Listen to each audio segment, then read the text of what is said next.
another busy week, and this day is absolutely beautiful with sky views. And this entire week, I'm just going to use my roti pressing machine for good in making lots of different varieties of food that I can using this roti pressing machine. I know there's so many of you wanting to know more details about this pressing machine from Shri Vijaya Kitchenware. So yeah, basically they come in two different dimensions, two different sizes. This one is in big size, 12 by 12 inches, comes with a handle that you can easily assemble at home and a knob to hold, to lift and to press down.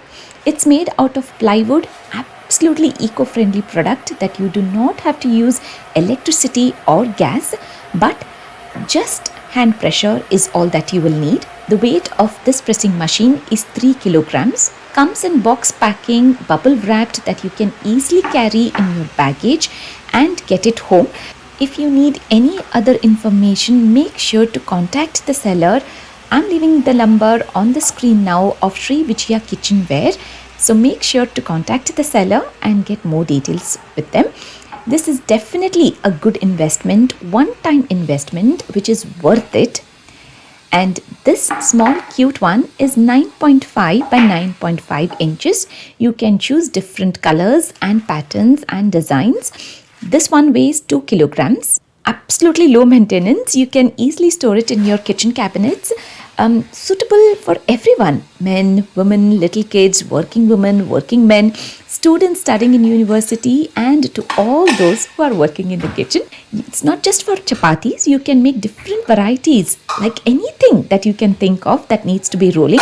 No need to apply a lot of pressure, but you can just press it down gently.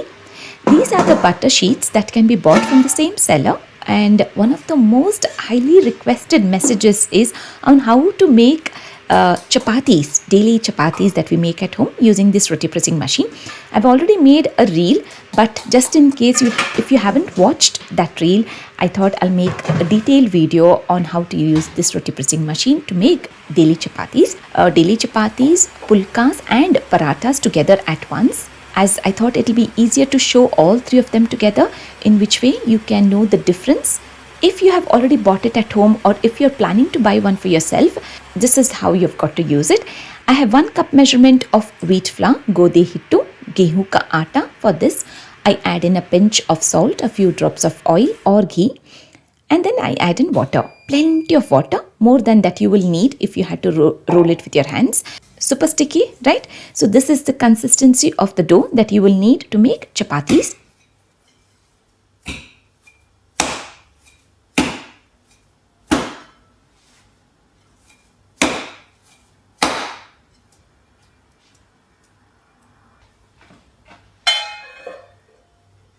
And for this, I'm planning to make pulkas and parathas at the same time. I add in a pinch of salt, a teaspoon of ghee and water.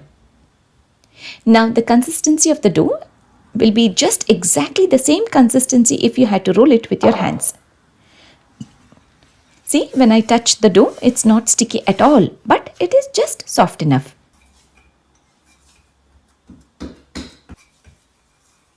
You can either roll it or press it down. You can see the difference in the dough. One is super soft and the other one is just perfect. So these are the things that you need to bear in your mind. We'll let the dough rest at least for an hour. In the meanwhile, I'm making sabzi.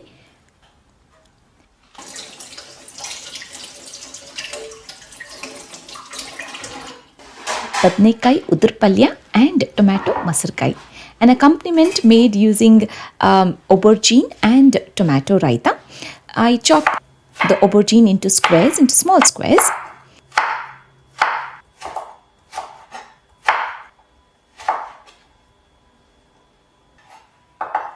In a pan with 2 tablespoons of yeldi enne, sesame oil, tilka tel, as aubergine absorbs a lot of oil, and for the sabzi, and in which way it will become nice and moist.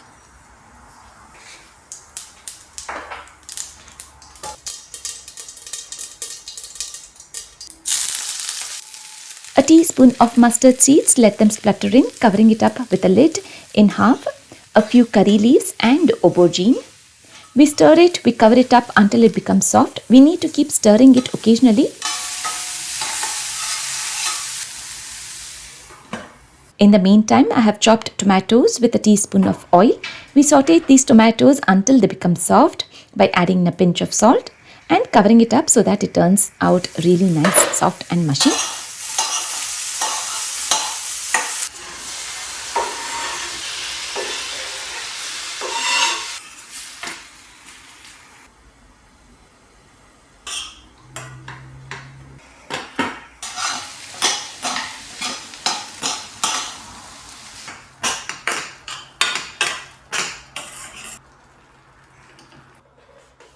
We make a masala in a mixie jar. I chopped up the dry coconut with a knife into small chunks. I prefer doing it this way than grating it. With 1/4 cup of dry coconut, 1/4 cup of dariya dal, half a teaspoon of coriander seeds, a teaspoon of cumin seeds, 1 garlic clove, salt to taste, a teaspoon of Kashmiri red chili powder. We grind it into a fine powder. The aubergine is soft. So to this we add in the ground masala powder and we combine it well and warm it up.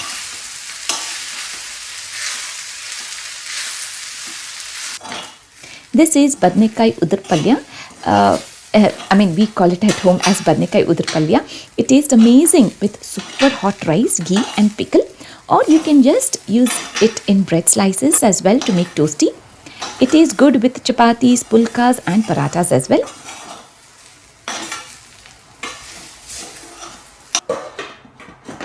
We allow it to cool down completely, and once it's cooled down, we add in a teaspoon of green chili paste, salt to taste, a teaspoon of dariya dal powder, sappan pudi, a teaspoon of fresh grated coconut, a tablespoon of yogurt and coriander leaves.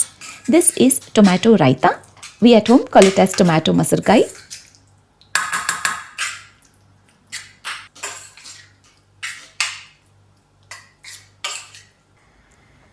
Now we make a tadka with oil, mustard seeds, urad dal and curry leaves.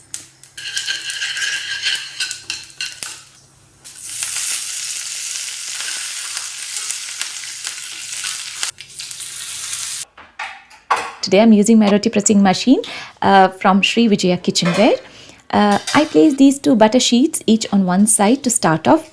To begin, I apply very little of oil. I smear it all over the butter sheet. Now this is the dough that I'm using to make chapatis, really soft and sticky.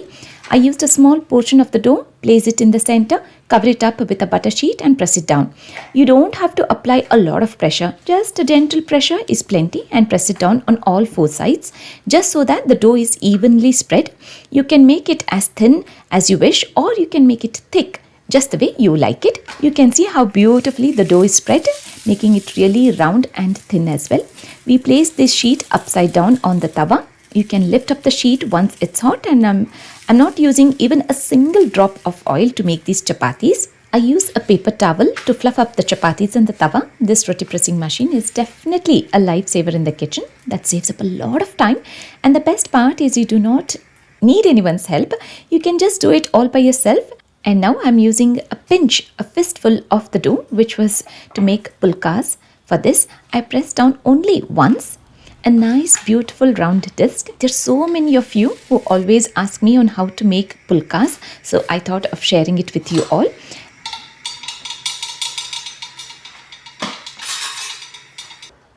Using the same dough, you can also make parathas as well. This is a quick and easy version of parathas for which you will need plenty of ghee. It will taste really nice. So I have melted the ghee. I press down the dough twice until you get a nice big round disc. And now to this I apply ghee, red chili flakes, rice flour, and I smear it, spread it evenly, and then roll the dough from one end to another end and then twist it and curl it. I press it down. This way you will have layers created for a paratha. We have a nice beautifully spreaded and crushed red chili flakes that you can enjoy eating these parathas piping hot.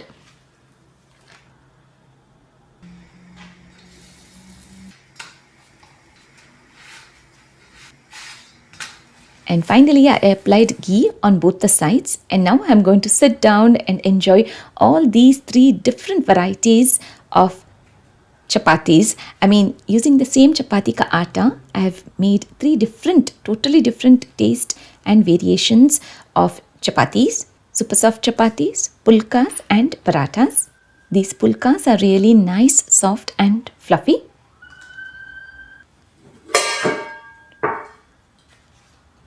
And these pulkas are really nice, khasta and crispy from outside and soft from inside with layers. Chapatis is still very nice and soft. It's been some time, almost an hour that I made these chapatis, and yes, they are still nice and soft. The following day, I'm expecting Shreya home and she loves eating Tarkari roti. This is something that I used to make a long time back, but for some reason, I've completely stopped making this recipe. It's just slipped out of my mind on making this recipe. But now that I have a food processor at home, I thought I should make Tarkari roti. So today I've gathered all kinds of vegetables that I can. Especially carrots and beetroot are a must and is a great combination for making this recipe. I also have courgettes, zucchini. They will taste really good. So I peel the skin from all the vegetables, and now that I'm having a food processor, I'm going to use it for good in grating all of these vegetables, which would have taken a lot of time if not. This food processor is super cute and compact that can fit into any kitchen. This is from Cuisinart. I'm going to leave a link of Cuisinart website in the description box, so make sure to check that out as well.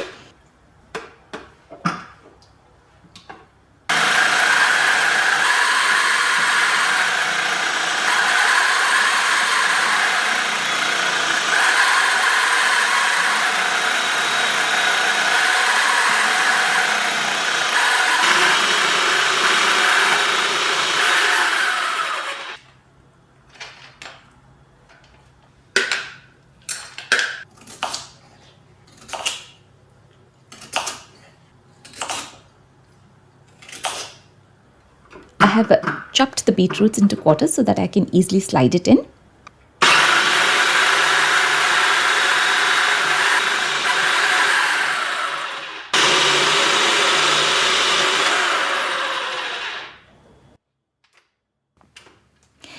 Usually I chop up the onions. I thought I had the food processor. I'll grate the onions as well today.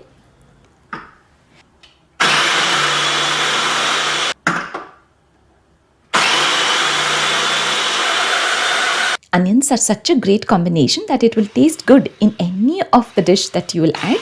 So I have basically grated all of the vegetables, and for this recipe you can use any kind of atta that you have at home.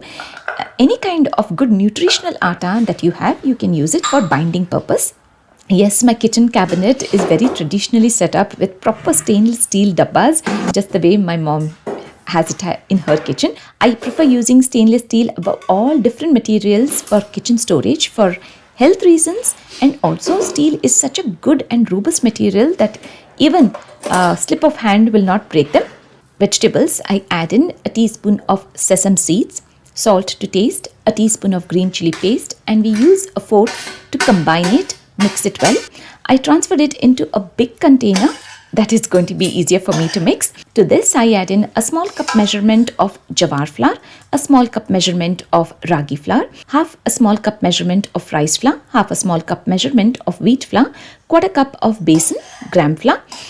You might feel this is a very big quantity, but trust me, this is needed for the family of 4 people, as we want the vegetables in a larger amount than the flour.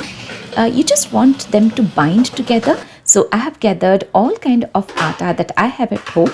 Now when you combine, the quantity of the flour can definitely be adjusted accordingly to make sure you have a good binding of the entire vegetable mix. Yeah, adjust accordingly. So this is the consistency that you are looking for, and I feel I'm good to go. If you want, you can increase the quantity of the flour mix, and you can also add in bajra flour if you have it at home. So when you are making this tarkari roti, you will need a nice good portion of the mix. So this is the quantity that will be needed, as we want the roti to be nice and thick. But it's entirely left up to you. If you want, you can make it thin, but this roti will taste really nice and tasty if it is in thick version. Now to make this tarkari roti, vegetable roti, You will need only one butter sheet and cling film. If you do not have a cling film at home, you can use any kind of plastic sheet that you have. Smear oil on the butter sheet and onto the cling film as well. We need a nice big portion of the stuffing to make this tarkari roti, as this roti is going to be super thick roti. It will taste nice and tasty if it is thick than it is thin, but it is entirely left up to the individual taste. You can try it in different variations to see which version you will like, whether thick or thin. I have applied oil onto the tawa as well and flipped the roti upside down with butter sheet on the top. Smeared the spatula onto the butter sheet and you can lift it up easily. I have put some oil and covered it up with a lid which has a steam. And parallelly, I finish off making roti one after the other, because as I have added onions to this, it's better I finish off making the rotis one after the other, and you do not have to rest the dough for this. The water content in the onions will ooze out, making the dough watery. So I continued making the rotis one after the other. Sanika has an appointment that I have to rush to get her to the appointment and pick Shreya up from the train station. So I quickly had 2 rotis before I left home, and now that this girl is home, she loves eating whatever I make, especially chaats. So now that she is getting freshened up upstairs, I thought of making very tasty nibble, for which I'm using a very small cup measurement of wheat flour. To this I add in dry basil leaves, red chili flakes, salt, a teaspoon of ghee, and I combine it well and make a dough using water. So we want the consistency of the dough to be just perfect enough, like we do for chapatis if you had to roll it with your hand. And we cover it up to rest for an hour.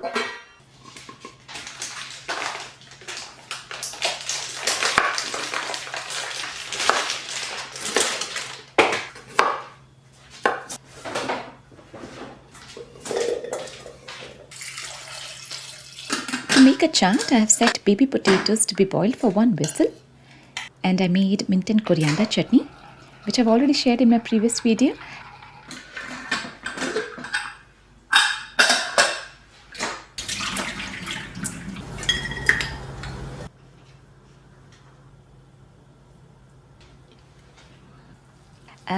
Now to the mashed potatoes, I add half a teaspoon of green chili paste, half a teaspoon of amchur powder, half a teaspoon of garam masala, salt to taste, and dry parsley.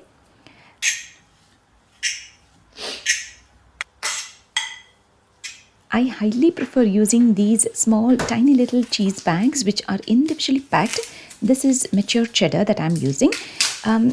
I can use only the quantity that I will need than buying those big pack of cheese which often tend to go waste. On this camera? Yours has Face ID now. But of features. Oh God. I've equally divided the stuffing into small balls and the dough as well. So I'm making a chaat version today using this roti pressing machine, in which way I have a very nice masala dough stuffed with cheese and aloo stuffing, wrapping it up, pressing it down just like a paratha.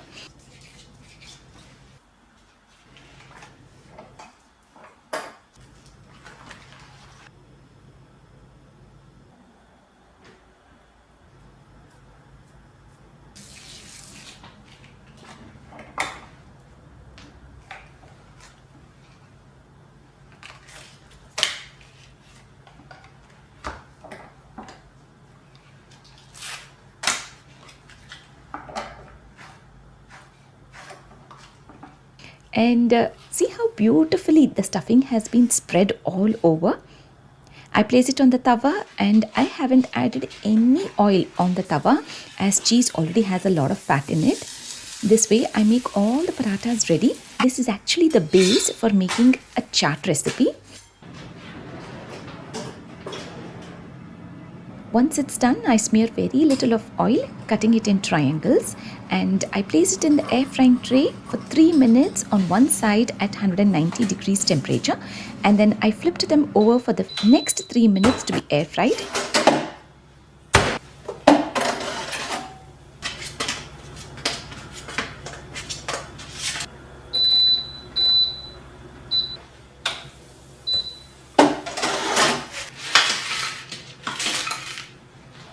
They turned out to be crispy on the edges and soft from the inside. just the way I was expecting them to be. So this chaat basically has cheese, aloo stuffing, and a nice base using the dough. So this is how you can make a chaat at home with leftover parathas if you have any. Sprinkle in onions, tomatoes, coriander and mint chutney, which I've drizzled all over, thin save and coriander leaves as well. Yes, I did. You stay sharing. See, everybody has their own share. ಅಷ್ಟು ತಿನ್ಲಿಲ್ಲ ಅಂದ್ರೆ ಹಿಂಗೆ? Just like I don't know how it is. Do you want some chaat masala or something on top? ಹೌದಾ? ಅದನ್ನ ಆಲೂಗಡ್ಡೆ ಎಲ್ಲ ಹಾಕಿದ್ನಲ್ಲ like proper ಮಾಡ್ತಾರೆ but ಇನ್ನೂ ಬೇಕಿತ್ತೇನೆ potato. It's tasty. Okay. It's good, no? Edible. Yeah. Oh my god, of course, yes. I just love the fact of having this girl home. She enjoys the food, whatever I make, and makes it feel all good for me. Definitely worth having this roti pressing machine at home, which can be used in multiple ways for different recipes. I'm tagging another video for you all to have a look at the end of this video. I really hope you found this video super helpful and useful. Thank you so much for watching it in full. See you all again soon in my next video. Take care. Bye-bye for now.